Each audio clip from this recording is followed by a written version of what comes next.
नमस्कार सर्वांना. श्री स्वामी समर्थ. जेवढी जास्त भक्ती करतं तेवढेच घरामध्ये भांडणे, क्लेश, दुःख का होतं? कारण ऐकून आश्चर्य व्हाल. व्हिडिओ नक्की शेवटपर्यंत बघा. श्री स्वामी समर्थ. मित्रांनो, तुम्ही जेवढी जास्त भक्ती करता तेवढे तुम्हाला दुःख का होतो, त्रास का होतो? कारण हे ऐकून थक्क व्हाल. काही लोक जेवढी जास्त भक्ती करतात तेवढंच त्यांच्या घरामध्ये दुःख आणि त्रास वाढत असतात. असं का होतं हे तुम्ही कधी जाणण्याचा प्रयत्न केलात का? हे जास्तीत जास्त लोकांसोबत होत असतं. जेवढी देवांची भक्ती करत असतात तेवढी ते देवाची कृपा प्राप्त करू इच्छितात. अशा प्रकारच्या काही लोकांसोबत जास्तीत जास्त अशा प्रकारच्या अडचणी येत असतात. त्यांच्यामुळे त्यांच्या घरामध्ये दुःख, त्रास, क्लेश वाढण्यास सुरुवात होते. नवरा बायकोमध्ये सतत भांडणे निर्माण होतात. तर कधी कधी त्यांच्या नात्यामध्ये नेहमी कटुता येत राहते. जो देवाची भक्ती करतो त्याच्यासोबत असेच का होते? या उलट पूजा पाठ करणारा त्याच्या घरात तर नेहमी सुख समृद्धी असली पाहिजे. आपसामध्ये प्रेम असले पाहिजे. घरामध्ये आनंदी वातावरण असायला पाहिजे. मग असे का होते? असे उलटे का होते? यामागे कोणती कारणे आहेत? या कारणांना तुम्ही दुर्लक्षित करता कामा नये. त्यांना तुम्ही पाहत नाही आणि अशा काही चुकांच्या कारणामुळे तुमच्या घरामध्ये अशा समस्या निर्माण होण्यास सुरुवात होते. कोणकोणत्या आहेत त्या चुका असतात? तर चला जाणून घेऊया. आपण त्या चुकांविषयी जाणून घेणार आहोत. तर या व्हिडिओला लक्ष देऊन ऐका, कारण हा व्हिडिओ खूप महत्त्वपूर्ण व्हिडिओ आहे. तुमच्यापर्यंत ही पोहोचलेली खूप महत्त्वाची ही माहिती आहे. पहिली गोष्ट म्हणजे आपण देवाकडे सतत काही ना काही मागत राहतो आणि आपण केलेल्या भक्तीचा बॅलन्स कमी होत जातो. मग असं झाल्यामुळे आपली एखादी इच्छा अपूर्ण राहते. मग त्यावेळी आपल्याला देवाचा थोडा विश्वास आपल्याला कमी होतो. आपण भक्ती एवढीशीच करतो आणि देवापुढे एवढी मोठी गोष्ट मागतो आणि आपली इच्छा पूर्ण न झाल्यामुळे आपल्याला थोडासा कुठेतरी देवाचा राग येतो. असे करणे स्वाभाविक आहे. असे करणे चुकीचे आहे. देवावर पूर्ण विश्वास ठेवला पाहिजे. देव जे करतो ते आपल्या चांगल्यासाठीच करतो. हे असा आपला देवावरती विश्वास असला पाहिजे. एवढा विश्वास पाहिजे की देव माझ्यासाठी जे करत आलं ते देखील चांगलंच होत आलं आहे. माझी इच्छा पूर्ण झाली नाही तरीसुद्धा देवाने माझ्यासाठी काहीतरी चांगलं नियोजन केलं असेल, असा प्रत्येक माणसाने विचार केला पाहिजे. दुसरी गोष्ट म्हणजे देवाला आपली परीक्षासुद्धा बघायची असते. दुःख येणार, अडचणी येणार, समस्या उद्भवणार, तरी आपण देवावरती किती ठामपणे विश्वास ठेवतो हे देव बघत असतो. देवाला आपल्याला खूप काही द्यायचं असतं, पण त्यासाठी आपण किती संयम आहे याची देव परीक्षा घेत असतो. देवालाही आपला उद्धार करायचा असतो, म्हणून देव आपली परीक्षा बघत असतो. या उलट आपण असं केलं पाहिजे की आपण अडचणी वाढल्या की आपण देवाची भक्ती अजून वाढवली पाहिजे. म्हणजे मग देव आपली या समस्येतून आपली सुटका नक्कीच करतो. शेवटी देव आपल्याकडून कर्म भोगून घेत असतो आणि नंतर आपल्याला त्या सुखाची प्राप्तीसुद्धा देव आपल्या करून देत असतो.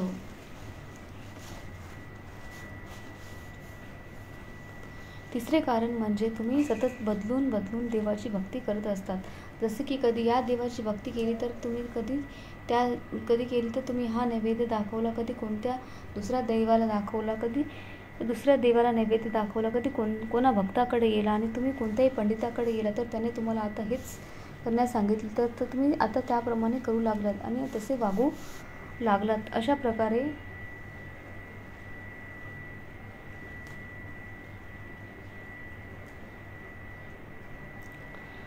प्रकारे वागण्यामुळे अपूर्ण ज्ञानामुळे आपल्या आयुष्यात आपण आपल्यासाठी आणखीन समस्या आणि अडचणी निर्माण करू शकतो. तर अशा सर्व गोष्टी करण्यापूर्वी खूप विचारपूर्वक सगळं लक्ष देऊन केलं पाहिजे. तर कधी कोण्या एका देवाची अंतःकरणातून श्रद्धापूर्वक भक्ती करावी. आलटून पलटून देव कधी बदलू नये. देवाची भक्ती करू नये. त्याबरोबर जो नैवेद्य दाखवला जातो तोही अगदी सात्विक असावा. चुकीच्या गोष्टीचा नैवेद्य देवतेस आमंत्रित करतो. नैवेद्य हा देवाच्या आवडीनुसार असावा. मग त्यात लाडू, मिठाई, पुरणपोळी, डाळ भात, दही भात सात्विक नैवेद्य मानले जातात. तर या गोष्टीचे तुम्हाला विशेष प्रकारे ध्यान ठेवले पाहिजे.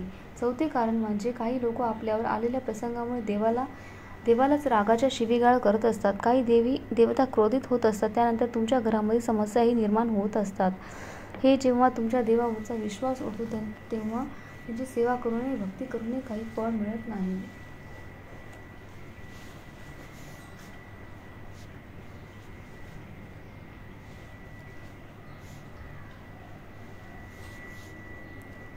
त्यांच्या वागण्यातून काही कळत नाही अशा चुका घडत असतात.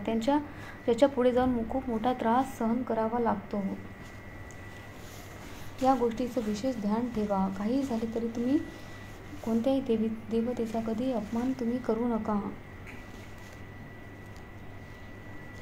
5वे महत्त्वाचे कारण म्हणजे नवस बोलणे. जसे काही लोक देवाला नवस करत असतात, श्रद्धाभावाने कोणत्याही मंदिरात नवस बोलतात, पण कबुली देतात. जसे की कोणी आपल्या मुलाच्या लग्नासाठी, आपण मूल व्हावं यासाठी इत्यादी अनेक कारणासाठी, कामासाठी नवस बोलले जातात. मग ते नवस पूर्ण झाल्यानंतर त्या देवतेच्या जागृत ठिकाणी आणि नवस सगळे विसरून जातात आणि त्यांचा नवस फेडला जात नाही आणि मग त्या कारणामुळे घरामध्ये सुख समृद्धीमध्ये अनेक अडचणी येत असतात. कारण त्या देवाचे वचन आपण पूर्ण न केल्यामुळे आपल्या कामामध्ये अडचणी येतात. तर मित्रांनो, इथे एक गोष्ट लक्षात घ्या की देव म्हणजे जो देतो तो देव हे विधान सत्य आहे. कारण देवता जी आहे ते अशा गोष्टीची सुरुवात तुम्हाला स्वप्नाच्या माध्यमातून देत असते, अशा गोष्टीचे संकेत देत असते, तरीही आपण दुर्लक्ष करत असतो,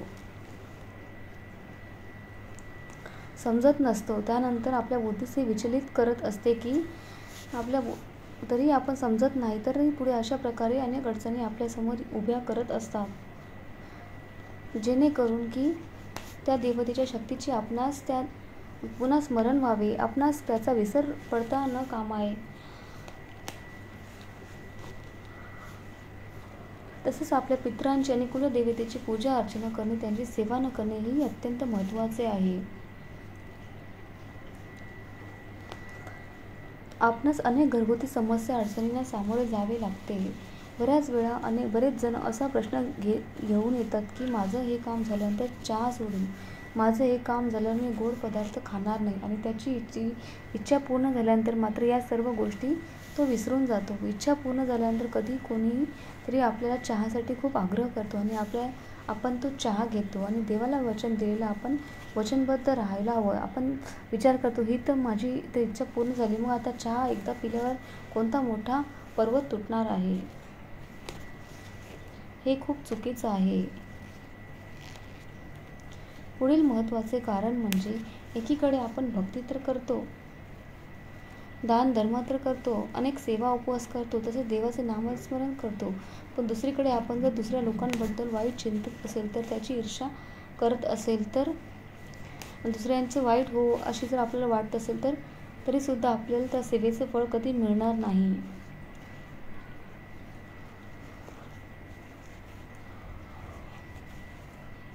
तुम्ही कितीही देवदेव करा, देवाची कृपा तुम्हाला प्राप्त होणार नाही.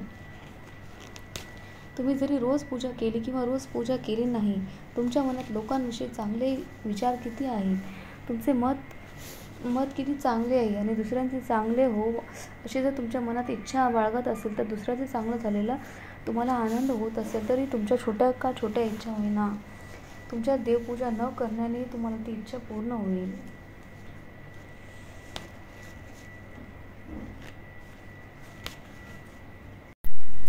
पुढील कारण म्हणजे तुमच्या घरात येणाऱ्या व्यक्तीचा आदर करत नसाल तरीसुद्धा तुमच्यावर देवाची कृपा होणार नाही. तुमच्या घरामध्ये येणारा प्रत्येक व्यक्ती तुमच्या घरातील पाणी पिल्याशिवाय जाऊ देऊ नका. त्यामुळे तुमच्या घरात, तुमच्या मनामध्ये त्यांच्याविषयी तुमच्यामध्ये एक भावना तयार होते. ती भावना सकारात्मक असली पाहिजे.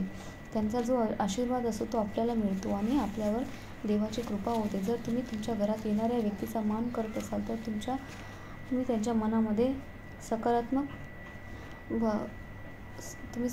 भावना असतात ते आपल्यापर्यंत पोहोचतात. पण हीच भावना जर नकारात्मक असेल तर मग तुम्ही किती देवदेव करा, किती भक्ती करा, त्या पुरेसं फळ तुम्हाला मिळणार नाही.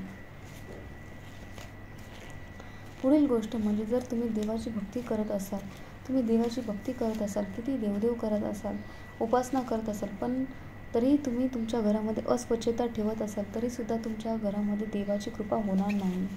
लक्ष्मी तुमच्या घरामध्ये कधी प्रवेश करणार नाही.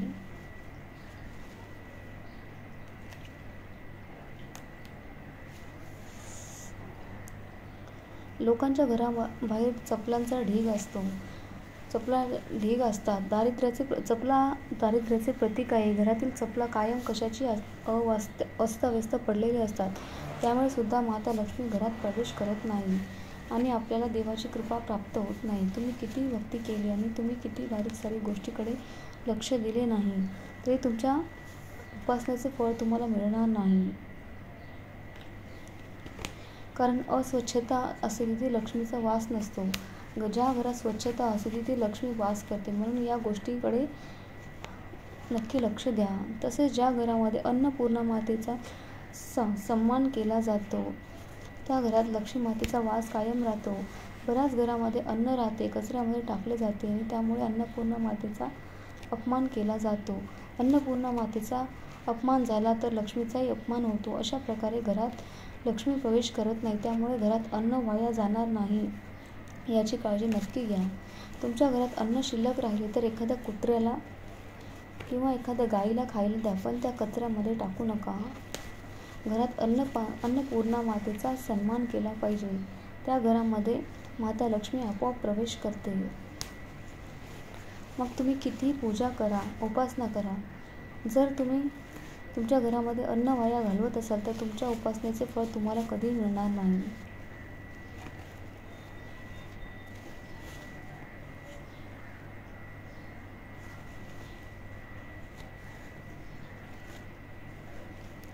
शेवटची महत्त्वाचे कारण म्हणजे तुम्ही कधी कधी पंडिताकडे जाता, त्या भक्ताकडे जाता आणि कोणी काही सल्ला दिले तर तुम्ही कोणी कोणताही सामग्री दिली असेल तर तुम्हाला कोणी भक्ताने तुमच्या डोक्यावर हात ठेवला व अशाने काय होते की जेवढ्या पण गोष्टी तुम्हाला तिथून प्राप्त होत असतात त्या सर्व अभिमंत्रित करत असतात. पण जाणवतं का तुम्ही असा विचार करता की आजपर्यंत जेवढे दिवस झाले, एवढा काळ गेला तरीही त्या गोष्टीमुळे माझ्या जीवनात त्याचा प्रभाव काही दिसत नाही आहे आणि मला कृपा प्राप्त होत नाही. नंतर वैतागून कंटाळून त्या गोष्टींना वस्तूंना सोडून देण्यास सुरुवात करता. तुमचा विश्वास उडला जातो. त्यामुळे काय होते की सर्व वस्तूंचा तुमच्याकडून अपमान अनादर केला जातो. त्या गोष्टी किंवा वस्तू एक प्रकारे तुम्हाला समस्या निर्माण करण्यास सुरुवात करतात. ज्याद्वारे गेलेल्या सामग्रीचा कधी तुमच्या हातून अनादर होता कामा नये. त्याने कोणता धागा अथवा कोणतं मणी दिलं असेल तर तुम्हाला आता विश्वास नसेल तर तुम्ही ती वस्तू तुमच्या घराच्या बाहेर योग्य ठिकाणी योग्य पद्धतीने विसर्जित करा. या गोष्टीला खास करून तुम्हाला ध्यानात ठेवायचे आहे की